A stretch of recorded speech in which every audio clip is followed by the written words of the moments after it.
साईराम।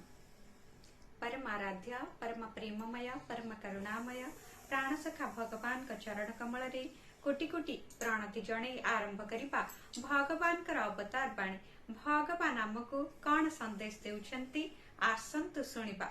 सहभागिता ही महानंद, यह साधारण आनंद नुहे।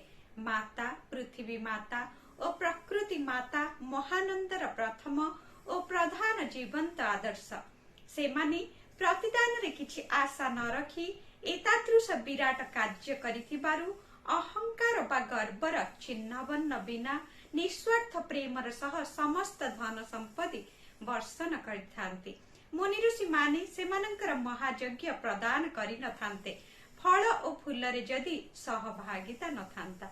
नदी मानकर मधुर जल जदि स्वार्थपर होई थांता, सूर्य चंद्र और आकाश जदि सेमानंकर लास्यर भाग न देई थांते, तेबे आमर अवस्था कौन होई थांता।